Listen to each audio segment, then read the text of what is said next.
하나님 말씀은 갈라디아서 4장 21절에서부터 31절까지 한 목소리로 같이 읽도록 하겠습니다. 내게 말하라. 율법 아래에 있고자 하는 자들아, 율법을 듣지 못하였느냐? 기록된 바 아브라함에게 두 아들이 있으니 하나는 여종에게서 하나는 자유 있는 여자에게서 낳다 하였으며 여종에게는 육체를 따라 낳고 자유 있는 여자에게서는 약속으로 말미암았느니라. 이것은 비유니 이 여자들은 두 언약이라. 하나는 신의 산으로부터 종을 낳은 자니 곧 하갈이라. 이 하갈은 아라비아에 있는 신의 산으로서 지금 있는 예루살렘과 같은 곳이니 그가 그 자녀들과 더불어 종노릇하고 오직 위에 있는 예루살렘은 자유자니 곧 우리 어머니라. 기록된 바 잉태하지 못한 자여 즐거워하라. 상고를 모르는 자여 소리질러 외치라. 이는 홀로 사는 자의 자녀가 남편 있는 자의 자녀보다 많음이라 하였으니 형제들아, 너희는 이삭과 같이 약속의 자녀라. 그러나 그 때에 육체를 따라 난 자가 성령을 따라 난 자를 받게 한 것 같이 이제도 그러하도다. 그러나 성경이 무엇을 말하느냐? 여종과 그 아들을 내쫓으라. 여종의 아들이 자유 있는 여자의 아들과 더불어 유업을 얻지 못하리라 하였느니라. 그런즉 형제들아, 우리는 여종의 자녀가 아니요 자유 있는 여자의 자녀니라. 아멘. 자, 인사하겠습니다. 하나님께서 복 주실 것입니다. 시작. 하나님께서 복 주실 것입니다. 잘 될 것입니다. 더 잘 될 것입니다. 크게 잘 될 것입니다. 아주 잘 될 것입니다. 이것만 하다 보면 집에 못 가는데. 자, 갈라디아서 3장 4장에서 바울은 율법의 행위가 아니라 믿음으로 의롭게 된다는 것을 이렇게 계속 강조를 했습니다. 오늘 이 본문에서는 이것을 끝을 맺으면서 구약에 있는 역사적 사건을 예로 들어서 설명을 하고 있습니다. 바울이 지금 먼저 묻는 거예요. 율법 아래 있는 자들아, 응? 율법 아래 있고자 하는 자들아, 응? 율법을 듣지 못하였느냐, 이렇게 말하는 겁니다. 당시에 이제 오전 시간에도 말씀을 했습니다만 갈라디아 교회 사람들은 거짓 가르침에 속아가지고 할례를 받아야 되고 율법을 행해야 되고 그러한 가르침에 현혹이 되어버렸어요. 그래서 바울이 믿음으로 구원을 받았고 어렵게 되었다고 이야기를 했는데 그것을 다 잊어먹어버린 거예요. 먹어버렸으니까 이 바울이 율법 아래에 있고자 하는 자들아, 이렇게 말하는 겁니다. 이 바울이 이렇게 편지를 쓰지만 얼마나 마음이 안타깝겠습니까? 우리가 이제 잘못된 것을 보고 지적을 하는데 고치지지를 않는 거야. 그러니까 그것을 애통해 하면서 율법 아래에 있고자 하는 자들아, 이렇게 막 부르짖는 거예요. 부르짖는 거예요. 가슴이 쓰라린 거죠. 너희가 왜 율법 아래에 있고자 하면서 율법도 듣지 못하였느냐, 이렇게 한탄스러운 거죠. 우리가 그렇지 않습니까? 정작 어떤 말을 했을 때 알아듣지 못하면 가슴이 답답하잖아요. 또 내가 진심을 전달했는데 그것을 듣고 돌아오면 되는데 그것을 너는 어떤 말을 하든지 나는 안 듣는다, 안 돌아온다, 이렇게 생각하면 정말로 막 가슴이 미어지는 아픔을 느낄 수밖에 없지 않습니까? 그러니까 그런 심정이다, 이렇게 생각합니다. 이 성경을 읽을 때 저는 그래요. 이 성경을 쓰는 자, 하나님의 심정으로 우리가 성경을 읽어야 될 것 아니가. 그럼 오늘도 우리에게 하나님께서 동일한 말씀을 하는 거예요. 야, 내 아집과 네 성격대로 그대로 살아가고자 하는 친구가, 이렇게 부르는 거예요. 정말로 너 그렇게 살 거냐? 정말로 보잘것없이 땅의 것을 바라보며 살 거냐? 막 우리에게 그렇게 묻고 있는 것과 같은 거예요. 자, 여러분 그렇지 않습니까? 말을 잘못하면 오해가 생깁니다. 또 잘못 전달하면 큰 문제가 생기기도 하는 겁니다. 하나님의 말씀도 마찬가지예요. 바르게 전달해야 돼. 바르게 전달해야 되고, 바르게 듣고, 그리고 바르게 깨달아야 됩니다. 바르게 이해해야 되는 겁니다. 지난번에 제가 이야기했습니다만, 화일 이걸 펴놔놓고 뒤에 있는 거, 우리 문서철 하는 거 있잖아요. 그걸 이제 우리가 옛날에는 홀타다 이랬는데, 물으니까, 이걸 어떻게 일을 처리해야 되는지 한 사람이 물으니까 저기 가서 홀타 봐라 이렇게 이야기를 했는데 옆에 그럼 계속 이제 또 무슨 말인지 홀타가 무엇인지를 모르는 거야. 일본말로 이제 이렇게 홀드가 이게 홀타가 돼가 나와 놓으니까 모르는 거예요. 또 물었어. 또 앞에 스님자에게 물으니까 홀타 보라니까요. 그래 이제 또 그래 되는 게 세 번째 또 물으니까 저 가서 홀타 보라니까. 그러니까 이 사람이 알아듣기를 어떻게 알았네. 내가 걔가 홀꾸로 이래 돼버리는 거야. 할타라 이래 알아들어 버리는 거예요. 그러면 안 되는 거야. 알아듣기를 잘 알아들어야 돼. 율법도 마찬가지, 성경의 말씀도 그렇잖아요. 그죠? 우리가 잘 알아가지고 소화를 시켜야 되는데 그것을 모르면 안 되는 겁니다. 사람은 육체를 따라 난 자와 약속으로 난 자가 있는 거예요. 그냥 오늘 그것이 22절과 23절의 내용입니다. 아브라함이라는 사람이 있었습니다. 이 아브라함은요, 우리 기독교에서도 믿음의 조상이라 그럽니다. 유대교도 아브라함을 그렇게 생각하고 있습니다. 이슬람도 마찬가지예요. 그만큼 위대한 인물입니다. 그런데 이 아브라함에게 이 자녀가 없었어. 그 자녀가 없으니까 이 나이가 80대 후반이 되었습니다. 어느 날 창세기 15장에 보면 하나님께서 아브라함에게 나타나셨어요. 야, 너는 내 보배와 같은 존재야, 아브라함아. 응? 내가 너에게 복을 줄 거야. 막 이렇게 이야기를 하는 거예요. 그 아브라함이 생각해 보니까 자기는 사라하고 자기하고 둘이 사는데, 부부간에 사는데 자식이 없는 거야. 자식이 없이 아무것도 없는 것. 그런데 하나님께서 복을 주신다고 하니까 그 복을 받아가 뭐 할 거냐. 물려줄 데가 없는데 이 생각이 드는 거예요. 그래서 하나님, 나의 상속자는 내 집에서 길리운 엘리에셀입니다.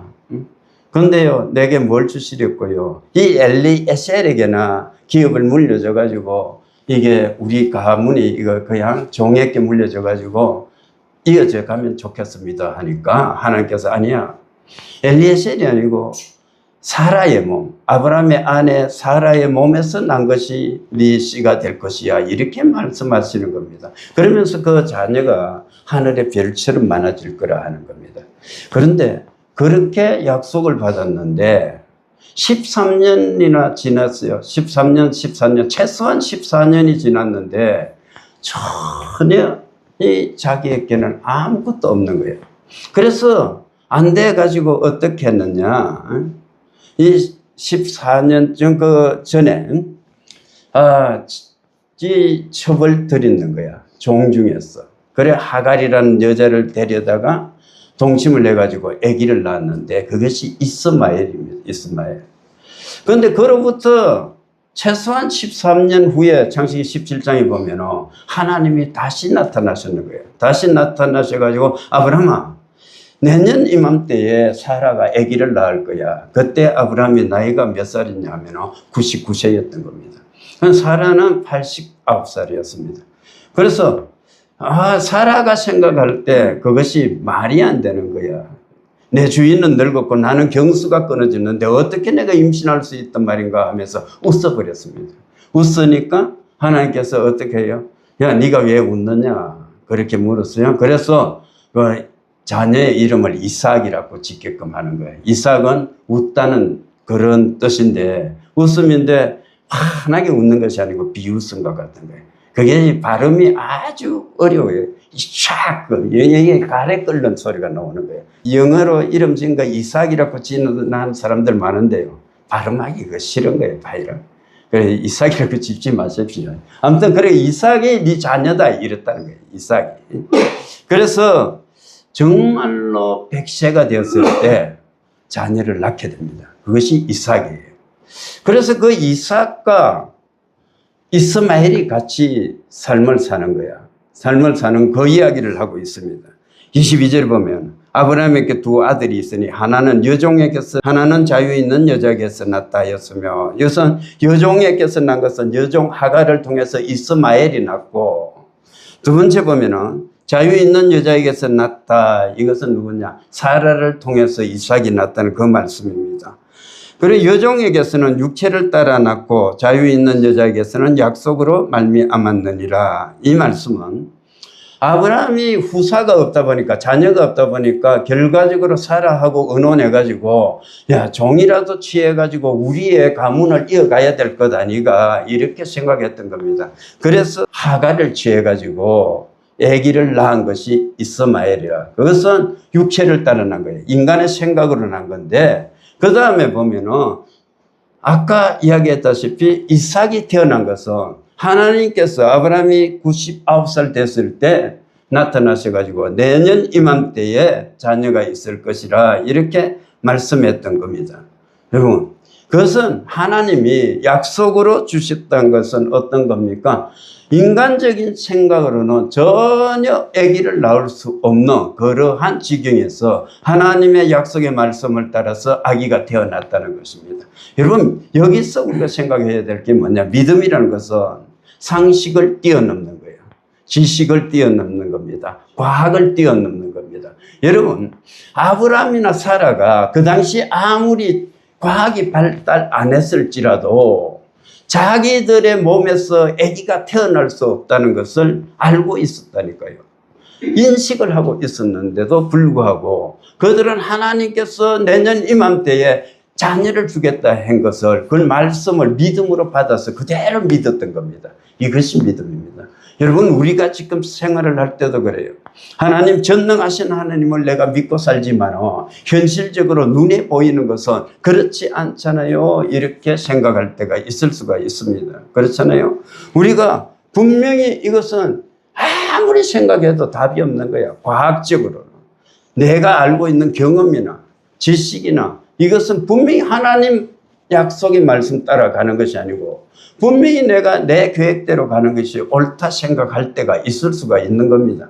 그런데도 불구하고 하나님께서는 어디에 서라? 믿음에 굳게 서라고 요구하고 있는 것입니다. 저와 여러분이 이 정말 신앙이라는 것이 내가 믿는 하나님은 인간의 경험이나 지식이나 과학이나 인간의 모든 것을 능히 초월하는 하나님이심을 믿을 수 있기를 바랍니다. 아멘. 우리 사도신경을 이렇게 외우잖아요.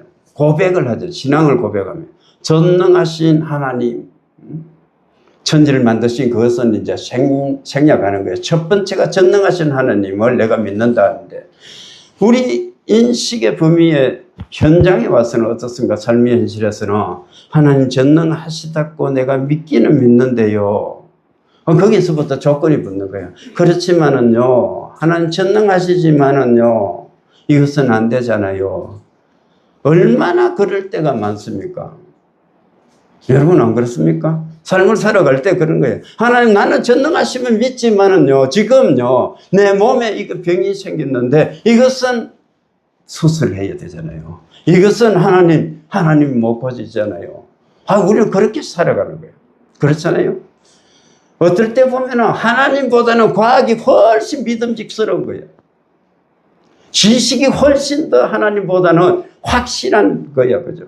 그러니까 뭘 가지고 살아가요? 내 계획대로, 내 지식대로, 내 상식대로 삶을 살아가면서 한쪽에서는 전능하신 하나님, 입으로는 그렇게 부르짖을 때가 많다는 겁니다.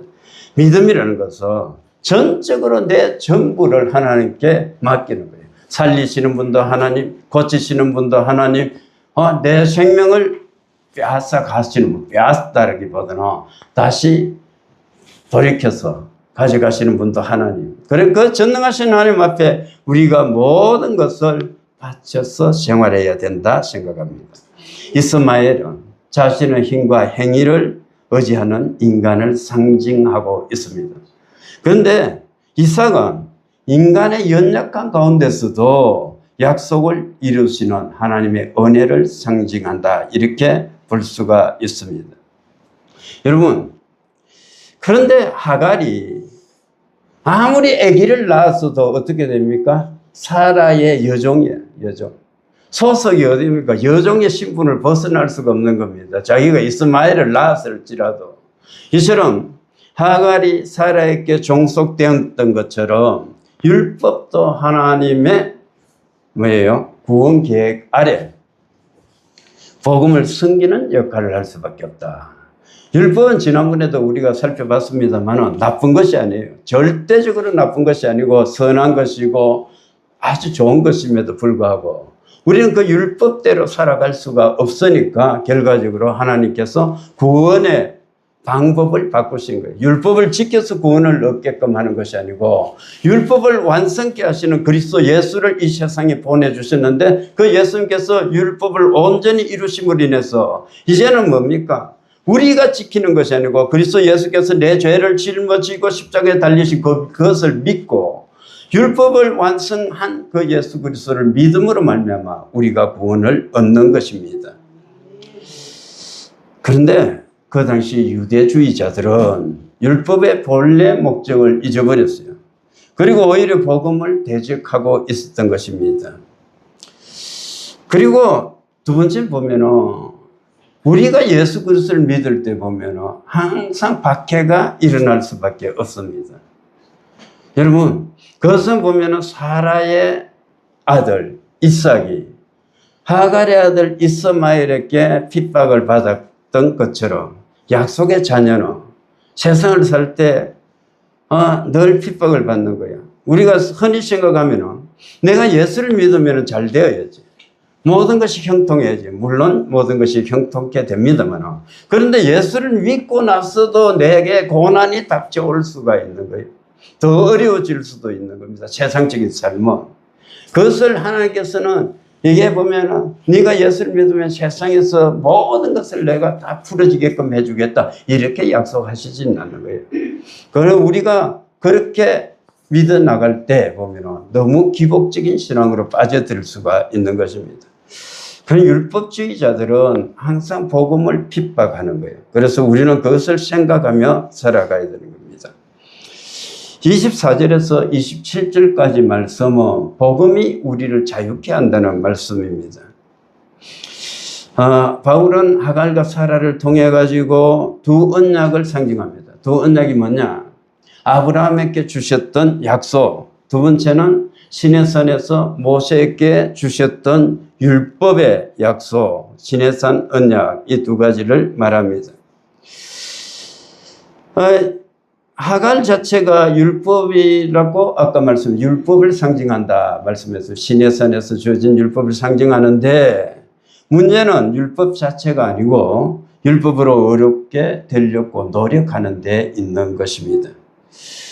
사람이 자신의 행위로 어렵게 될 수가 없어요. 우리가 행위로 구원을 받는다고 생각하면 전부 우리가 어떻게 됩니까? 자기 자랑하기 바쁜 거예요. 주일날 되면은 뭘 하겠습니까? 헌금을 내가 많이 바쳐야지 이 생각하는 거예요. 헌금을. 그래서 내가 헌금을 많이 바쳐가지고 그것이 공로가 되는 거예요. 나는 헌금을 이만큼 바쳤으니까 천국에서 상급이 클 거야. 그런데 옆에 있는 저 집사님은 늘 가난해. 그래서 헌금도 많이 하는 것을 내가 못 봤어. 그러니까 저 집사님은 저래가 구원이나 받겠나. 이렇게 물질을 가지고 우리 사람을 평가할 수가 있는 겁니다.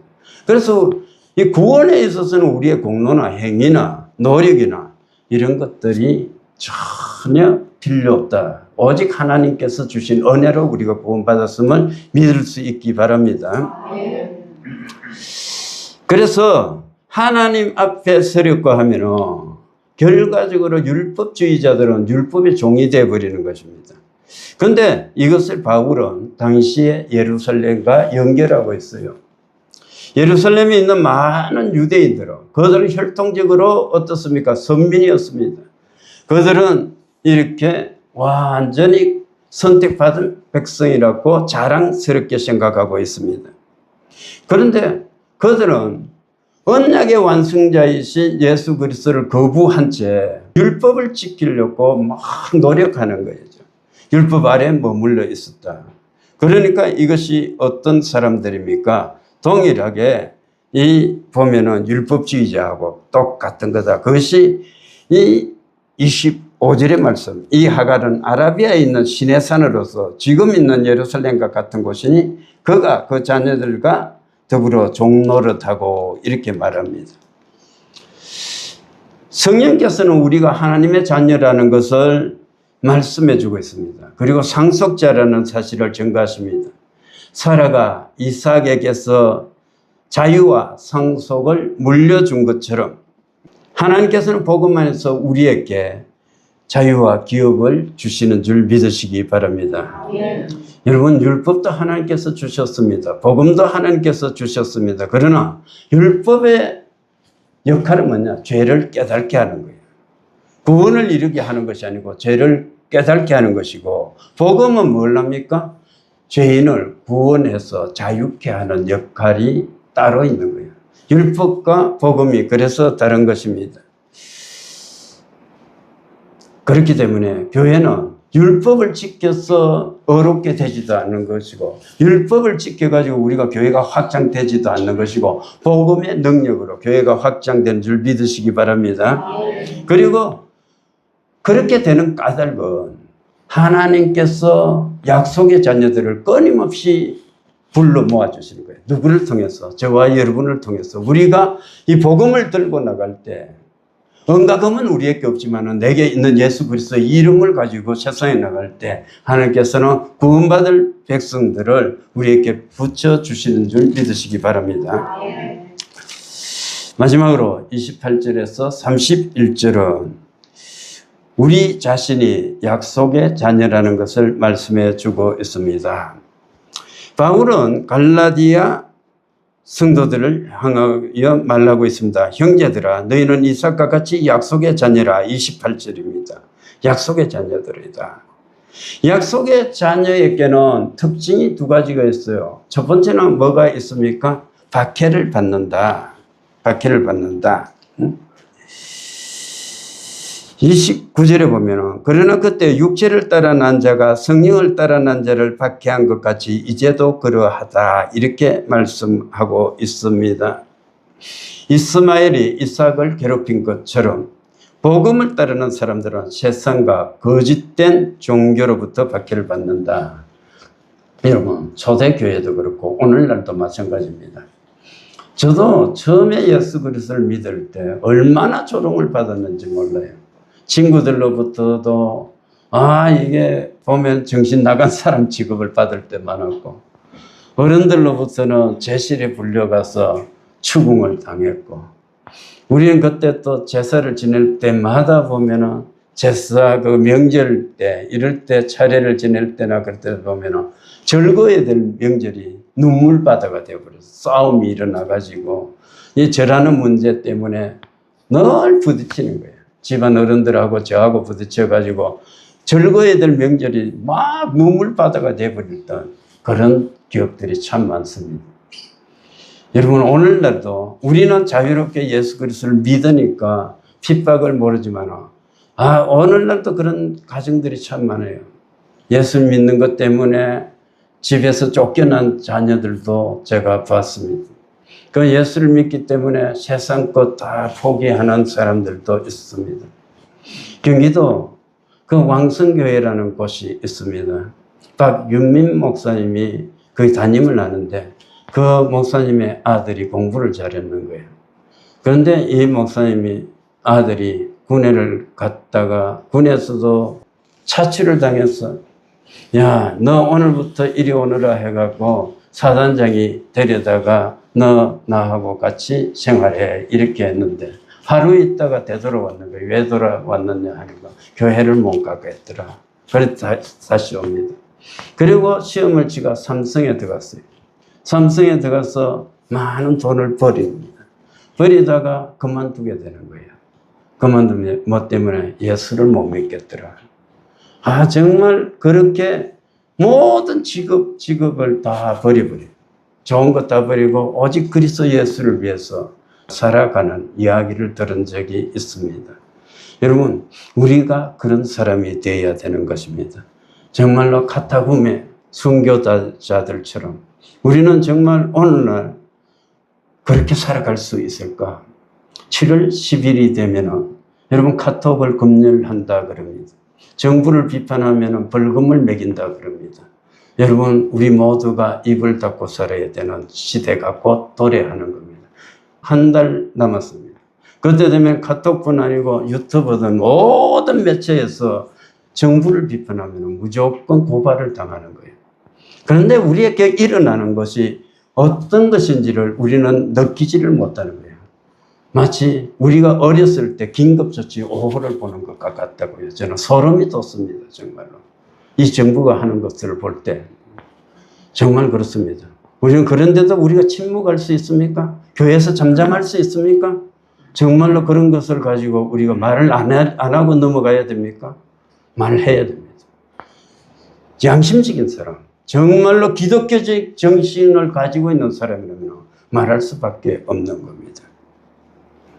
여러분, 둘째로 믿음의 자녀, 약속의 자녀에게 주어지는 것은 두 번째는 상속입니다. 상속. 유업을 받는 것이 상속입니다.